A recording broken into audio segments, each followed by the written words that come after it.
আমি শক্ত হয়ে গেছিলাম, আমি বসে রয়েছি। আপনি চলো আমাকে বাসায় নিয়ে যাও। ওর অবস্থা আমি আপনাদেরকে বলতে পারতেছি না ভাইয়া। জীবনে কঠিন সময় পার করে এসেছেন চিত্রনায়িকা পরিমণি। 2021 সালের 4 আগস্ট নিজ বাসা থেকে তাকে গ্রেফতার করে র্যাপিড অ্যাকশন ব্যাটালিয়ন র্যাব। ওই দিন দীর্ঘ সময় অভিযানের পর মাদকদ্রব্য নিয়ন্ত্রণ আইনের মামলায় তাকে গ্রেফতার দেখানো হয়। বাংলাদেশের থেকে পুরো রংপুর অংশটিকে কিনে নাও, এতে যদি বাংলাদেশ রাজি না হয় জোর করে কিনে নাও। চিকেন স্নেককে চওড়া করতে এমন একটি পরিকল্পনার কথা ব্যক্ত করেছে। বর্তমানে বাংলাদেশের রাজনীতিতে আমরা দেখতে পাচ্ছি যে বিএনপির সঙ্গে জামাত এনসিপির একটা বড় দূরত্ব তৈরি হচ্ছে। তাদের বিরোধিতা একটা অন্যরকম পর্যায়ে যাচ্ছে। সব ইস্যুতেই তাদের মধ্যে একটা বিরোধের খেলা আমরা দেখছি। এটা ভালো, আজকে স্বরাষ্ট্রমন্ত্রী বলছে যে ভারত সীমান্তে কাঁটাতারের বেড়া নির্মাণের পরিকল্পনা বিবেচনাধীন। বাংলাদেশও পাল্টা কাঁটাতারের বেড়া দিক, তাহলে ওই যে পুশিন করতে পারবে না, চোরাচালান বন্ধ হবে। আপনাদের সঙ্গে কথা বলার পূর্বে কয়েকটি ভিডিও ক্লিপ আপনাদের সঙ্গে শেয়ার করে নিতে চাই।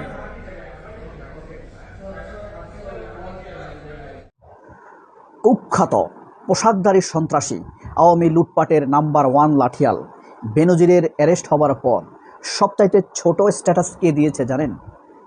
ছোট স্ট্যাটাস হলেও এটা কিন্তু খুবই চমকপ্রদ। তিনি তার ফেসবুক স্ট্যাটাসে লিখেছেন মজা। প্রায় 80,000 রিয়াকশান পড়েছে এখানে। এখন কথা হলো, পরিমণির কথা আমি কেন বললাম? অনেকেই তো ফেসবুক স্ট্যাটাস দিয়েছে। মুস্তফা সরওয়ার ফারুকী সবচাইতে গুরুত্বপূর্ণ অর্থবহ স্ট্যাটাস দিয়েছেন। সেটা না বলে আমি কেন এই পরিমণির কথা বললাম? পরিমণির কথা বললাম এই কারণে, পরিমণিকে দিয়ে এবং শেখ হাসিনাকে দিয়ে এই দেশের মোনাফেক চেনা যায়। এই বাংলাদেশের সবাই পরিমণিকে খারাপ জানে। কেউ পরিমণির মতো একটা বউ চাইবে না, কেউ চাইবে না তার বোন পরিমণির মতো হোক। তবুও পরিমণিকে পছন্দ করে, দেখতে চায়। আর পরিমণি কিন্তু সুন্দরী। 5 অগস্টের পট পরিবর্তনের পর অনেকেই ভেবেছিলেন ইসলামী ব্যাংক বোধহয় তার পুরনো মালিকদের অর্থাৎ জামায়াতপন্থীদের হাতে পুরোপুরি ফিরে যাচ্ছে। কিন্তু 2026 সালের জুনে এসে সিন একদম উল্টো। জাতীয় সংসদে দাঁড়িয়ে স্বরাষ্ট্রমন্ত্রীর কড়া হুঁশিয়ারি, ইসলামী ব্যাংক মানেই জামাত নয়। নাবিল গ্রুপের 700 কোটি টাকার এলসি কেলেঙ্কারির ফাইল ওপেন হওয়া এবং ঠিক একই সময় আকিস গ্রুপ সংশ্লিষ্ট 8 দিন হাসপাতালের লাইসেন্স বাতিল। আপাত দৃষ্টিতে এসব ঘটনাকে বিচ্ছিন্ন আইনি অ্যাকশন মনে হলেও এর পেছনে আছে গভীর রাজনৈতিক সমীকরণ। সরকারের কি কোনো গোপন উদ্দেশ্য আছে? পর্দার আড়ালে নতুন কোনো ডিল হচ্ছে? সরকারের এক ঢিলে প্রথমেই যে ভিডিও ক্লিপগুলো দেখেছেন সেই ক্লিপগুলো দেখেই বুঝতে পেরেছেন আজকের ভিডিওটি কতটা গুরুত্বপূর্ণ হতে যাচ্ছে। তাই আজকের ভিডিওটি দেখলে বাংলাদেশের রাজনৈতিক সর্বশেষ পরিস্থিতি সম্পর্কে খুবই গুরুত্বপূর্ণ কিছু তথ্য পেয়ে যাবেন। ধৈর্য ধরে সম্পূর্ণ ভিডিওটি দেখার অনুরোধ রইল। তার আগে ছোট করে একটি অনুরোধ, আপনারা যদি এ ধরনের রাজনৈতিক ভিডিওগুলো দেখতে পছন্দ করে থাকেন অবশ্যই চ্যানেলটি সাবস্ক্রাইব করে পরবর্তী ভিডিওটি সবার আগে পাওয়ার জন্য বেল আইকনটি অল করে দিবেন। চলুন দর্শক, কথা না বাড়িয়ে একটি লাইক দিয়ে একে একে সেই ভিডিওগুলো দেখে আসি। আমি শক্ত হয়ে গেছিলাম, আমি বসে রয়েছি। আপনি চলো আমাকে বাসায় নিয়ে যাও। ওর অবস্থা আমি আপনাদেরকে বলতে পারতেছি না ভাইয়া। জীবনে কঠিন সময় পার করে এসেছেন চিত্রনায়িকা পরিমণি। 2021 সালের 4 আগস্ট নিজ বাসা থেকে তাকে গ্রেফতার করে র্যাপিড অ্যাকশন ব্যাটালিয়ন র্যাব। ওই দিন দীর্ঘ সময় অভিযানের পর মাদকদ্রব্য নিয়ন্ত্রণ আইনের মামলায় তাকে গ্রেফতার দেখানো হয়। ওই মামলায় 27 দিন জেলও খাটেন আলোচিত এই অভিনেত্রী। পরে যখন গ্রেফতার হন তখন বাংলাদেশ পুলিশের মহাপরিদর্শক ছিলেন বেনজির আহমেদ। সম্প্রতি বহুল আলোচিত সাবেক এই পুলিশ কর্মকর্তাকে সংযুক্ত আরব আমিরাতের দুবাইয়ে গ্রেফতার করেছে দেশটির পুলিশ। দুদকের করা একটি মামলায় ইন্টারপোলের সহযোগিতায় তাকে গ্রেফতার করা হয়েছে বলে জানিয়েছে সংশ্লিষ্ট সূত্র। দুবাইয়ে বেনজির আহমেদ গ্রেফতারের পর সামাজিক যোগাযোগ মাধ্যমে ব্যাপক আলোচনা শুরু হয়েছে। সাধারণ মানুষের পাশাপাশি বিভিন্ন অঙ্গনের পরিচিত ব্যক্তিরাও এ বিষয়ে প্রতিক্রিয়া জানাতে শুরু করেছেন। এ খবরে আনন্দ প্রকাশ করেছেন চিত্রনায়িকা পরিমণিও।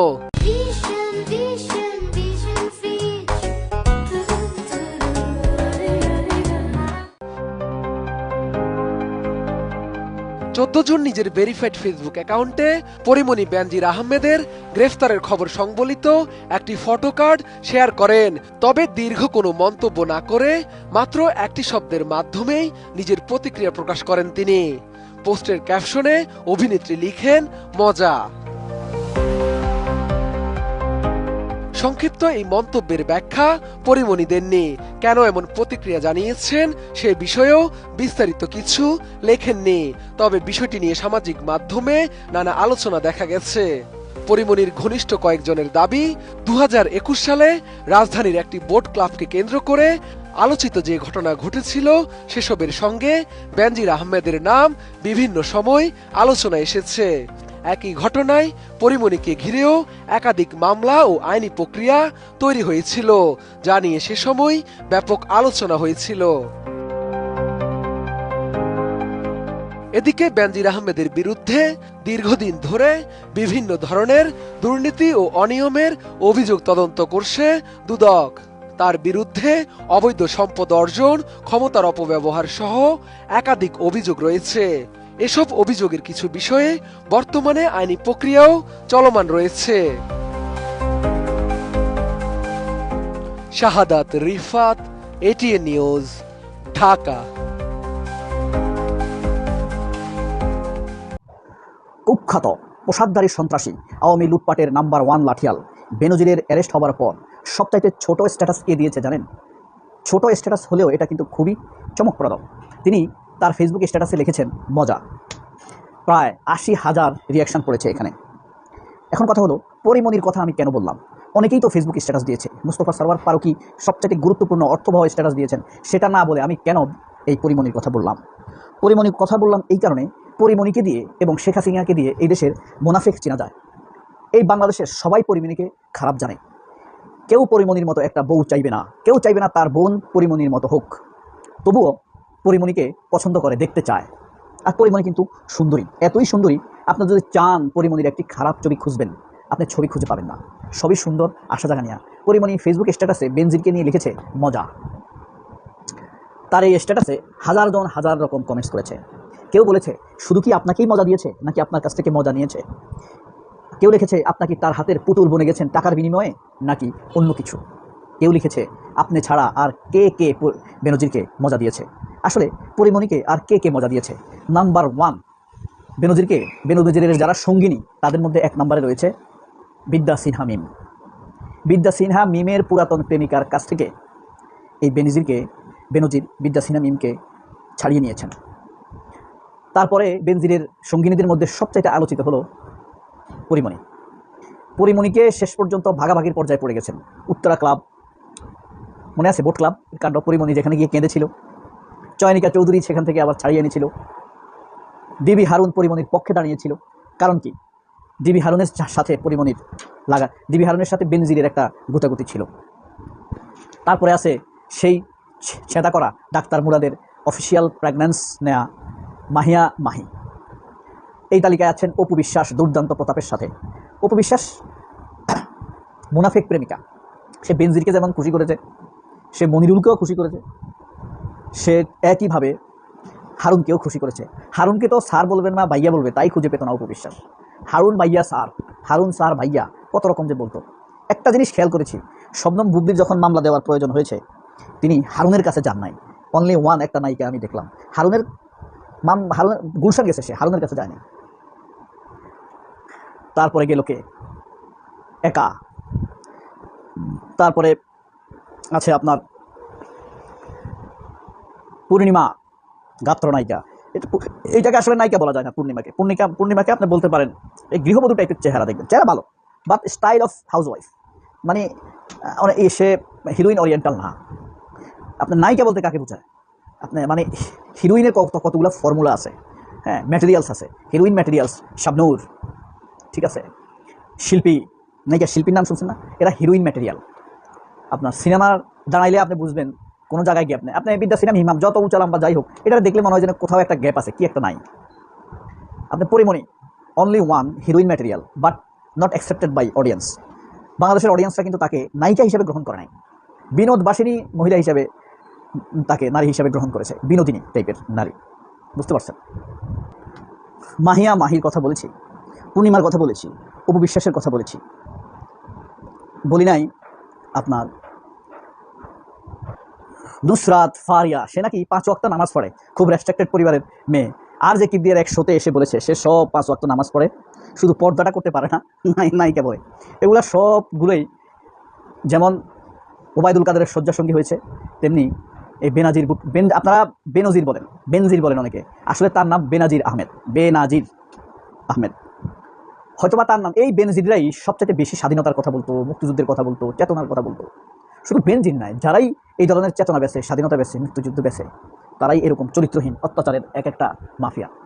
তো এই যে নুসরাত ফারিয়া, মাহিয়া মাহি, বিদ্যা সিনহা মিম, আপনার পরিমণি, অপু বিশ্বাস, এরা সবাই বেনজিরের খেলার পুতুল, শয্যার সঙ্গী, মনোজগতের নায়িকা, মনোবিনোদিনী।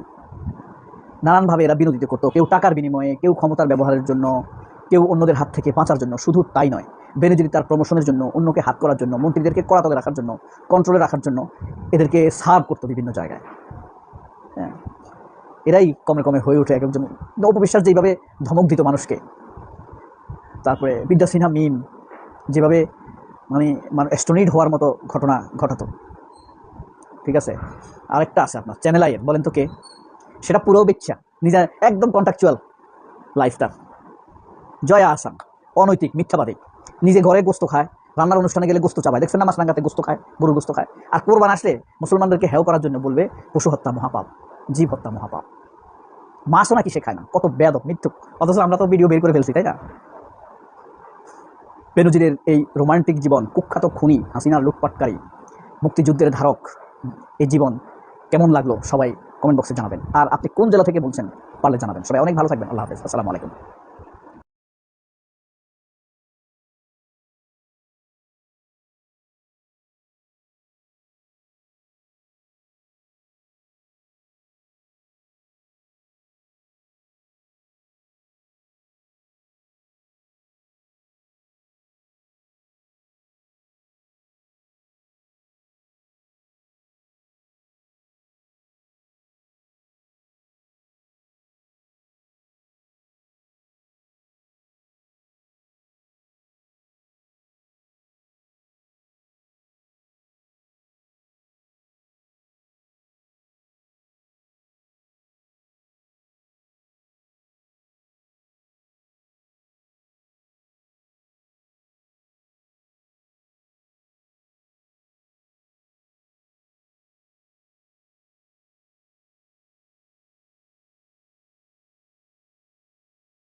সেই প্রত্যাশাগুলো আমি চুম্বক আকারে আপনাদের সামনে তুলে ধরছি। দেখুন, নবায়নযোগ্য জ্বালানি উৎপাদন এবং বৈদ্যুতিক গাড়ি তৈরিতে চীনের বিনিয়োগ এবং প্রযুক্তি হস্তান্তরের সহযোগিতা চাচ্ছে বাংলাদেশ। এ বিষয়ে প্রধানমন্ত্রীর সফরকালে দুই দেশের মধ্যে কয়েকটি সমঝোতা স্মারক সম্পাদিত হতে পারে। সফরে এই যে সফরটি অনুষ্ঠিত হতে যাচ্ছে, এই সফরে প্রধানমন্ত্রীর সহধর্মিনী পররাষ্ট্রমন্ত্রী ডক্টর খলিলুর রহমান, তথ্য ও সম্প্রচার মন্ত্রী জহিরুদ্দিন স্বপন, বাংলাদেশ বিনিয়োগ উন্নয়ন কর্তৃপক্ষের নির্বাহী চেয়ারম্যান আশিক চৌধুরী, প্রধানমন্ত্রীর অর্থ ও পরিকল্পনা উপদেষ্টা রাশেদ আল মাহমুদ তিতুমির, প্রধানমন্ত্রীর পররাষ্ট্র বিষয়ক উপদেষ্টা হুমায়ুন কবির এবং পররাষ্ট্র সচিব সহ উচ্চ পর্যায়ের প্রতিনিধি দল সফর সঙ্গী হিসেবে উপস্থিত থাকবেন। আমি একটু কর্মসূচিগুলো জানিয়ে দিচ্ছি, এরপর আমি আসতে চাই যে প্রধানমন্ত্রী বা বাংলাদেশের পক্ষ থেকে চীনের কাছে কি কি প্রত্যাশা আছে। আগামী 23শে জুন চীনের দালিয়ানে ওয়ার্ল্ড ইকোনমিক ফোরামের annual meeting of the new চ্যাম্পিয়ন্সে অংশ নেবেন প্রধানমন্ত্রী তারেক রহমান। সেখান থেকে 24শে জুন বিকেলে বেইজিং এর উদ্দেশ্যে তিনি রওনা হবেন। এরপর ঢাকা বেইজিং কূটনৈতিক সূত্র দাবি করছে যে প্রধানমন্ত্রী দালিয়ান থেকে বুলেট ট্রেনে তার সফর সঙ্গীদের নিয়ে বেইজিং যাবেন। পররাষ্ট্র মন্ত্রণালয়ের কর্মকর্তারা জানাচ্ছেন যে বেইজিং এ অনুষ্ঠেয় বৈঠকে প্রধানমন্ত্রী তারেক রহমানের চীন সফরের নানা কর্মসূচি, আলোচ্যসূচি, সম্ভাব্য চুক্তি, সমঝোতা সহ নানা বিষয় নিয়ে আলোচনা হওয়ার কথা রয়েছে।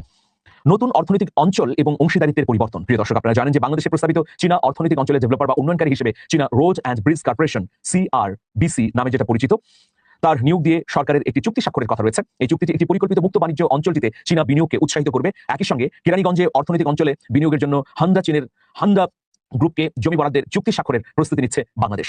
বাংলাদেশ অর্থনৈতিক অঞ্চল কর্তৃপক্ষ বেজার প্রস্তাব অনুযায়ী ভূমি উন্নয়নের পর চীনা অর্থনৈতিক অঞ্চলে বাংলাদেশের 30% অংশীদারিত্ব বা স্টেক থাকবে, আর বাকি 70% থাকবে চীনের কাছে। অংশীদারিত্বের এই সুনির্দিষ্ট বিভাজনটি অর্থনৈতিক সম্পর্ক বিভাগের একটি সুপরিকল্পিত প্রাতিষ্ঠানিক উদ্যোগ। একটি তুলনামূলক প্রতিবেদনে ERD উল্লেখ করেছে যে নারায়ণগঞ্জের 2500 জাপানি অর্থনৈতিক অঞ্চলের মালিকানা বন্টনে জাপানকে 76% এবং আজ আপনাদের সঙ্গে কথা বলার পূর্বে কয়েকটি ভিডিও ক্লিপ আপনাদের সঙ্গে শেয়ার করে নিতে চাই।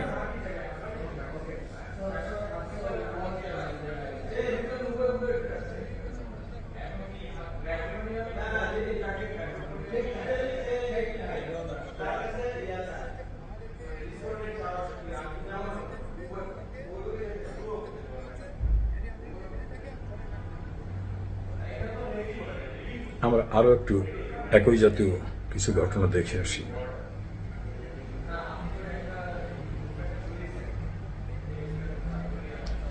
স্থানীয়দের দাবি, সেতুর পিলারের গোড়া থেকে মাটি কেটে ইট ভাটায় বিক্রি করা হচ্ছে। এতে সেতুর নিরাপত্তা ও স্থায়িত্ব নিয়ে উদ্বেগ দেখা দিয়েছে এলাকাবাসীর মধ্যে। নারায়ণগঞ্জের ফতুল্লার আলীগঞ্জে পদ্মা রেল সেতুর পিলারের নিচ থেকে মাটি কাটাকে কেন্দ্র করে তৈরি হয়েছে নতুন বিতর্ক। স্থানীয়দের দাবি, সেতুর পিলারের গোড়া থেকে মাটি কেটে ইট ভাটায় বিক্রি করা হচ্ছে।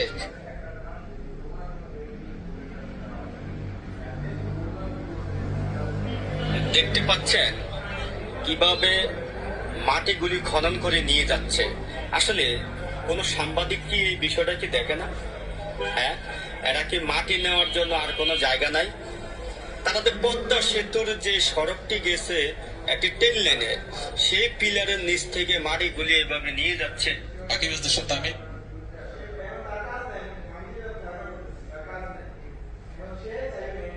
খাল তোমরা কাটো, তাতে কোনো সমস্যা নেই, কিন্তু তাই বলে এই না যে গরিব মানুষের স্বপ্নগুলো মাটির তলে চাপা দিয়ে তোমরা খাল কাটবা। এ কোন ধরনের খাল কাটা তোমাদের? খাল তোমরা কাটো, তাতে কোনো সমস্যা নেই, কিন্তু তাই বলে এই না যে গরিব মানুষের স্বপ্নগুলো মাটির তলে চাপা দিয়ে তোমরা খাল কাটবা। এ কোন ধরনের খাল কাটা?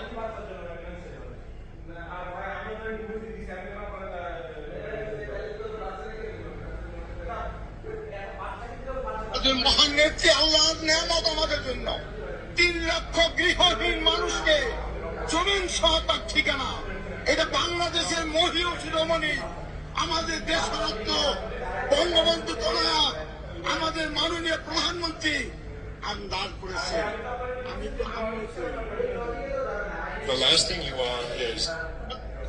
আমি আপনাদের কিছু দৃশ্য দেখালাম কিভাবে খালকাটার নামে গৃহহীনদের বাড়িঘর উচ্ছেদ হয়ে যাচ্ছে, সেই বাড়িঘরের ভিতর মাটি ফেলানো হচ্ছে এবং খালকাটার কারণে গৃহহীনরা শেখ হাসিনা প্রধানমন্ত্রী থাকা অবস্থায় তাদের যে মৌলিক চাহিদা সংবিধানের 15 অনুচ্ছেদে যে অন্ন, বস্ত্র, বাসস্থান, চিকিৎসা, শিক্ষা, সেই বাসস্থানের নিশ্চয়তা তিনি দিয়েছিলেন। প্রায় 4 লক্ষ গৃহহীন মানুষকে গৃহের ব্যবস্থা করেছিলেন। এখন মাটি কেটে তাদের ঘরের ভিতর সেই মাটি ফেলা হচ্ছে, অর্থাৎ সেই ঘর বসবাসের অনুপযুক্ত হয়েছে, ভেঙে যাচ্ছে। অন্যদিকে পদ্মা সেতুর যে রেল লাইনের পিলার, সেই পিলারের গোড়া থেকে মাটি কেটে যাওয়া হচ্ছে।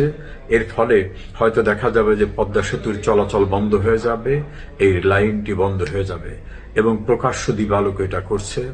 সড়ক ও সেতু মন্ত্রী একটা ব্যাখ্যা দেওয়ার চেষ্টা করছেন, কোনোভাবে গ্রহণযোগ্য না।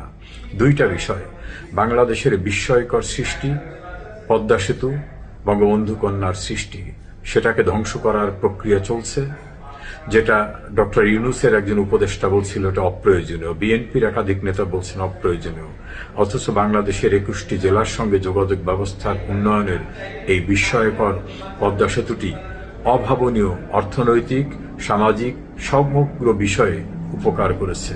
আর গৃহহীনদের বাড়িঘর এখন ভেঙে দেওয়া হচ্ছে খাল কাটার নাম নিয়ে। এই ভয়াবহতা দেখার কি কেউ নেই? সরকার কি নির্বাক, নাকি সরকারের ইন্ধনে এগুলো চলছে? সেটাই এখন জনমনে প্রশ্ন। দেখতে পেলেন বিস্তারিত। এই সম্পর্কে আপনাদের মন্তব্য কমেন্টে লিখে পাঠাবেন। ভিডিও ভালো লাগলে চ্যানেলটি সাবস্ক্রাইব করে আমাদের সাথেই থাকতে পারেন। এতক্ষণ সাথে থাকার জন্য ধন্যবাদ।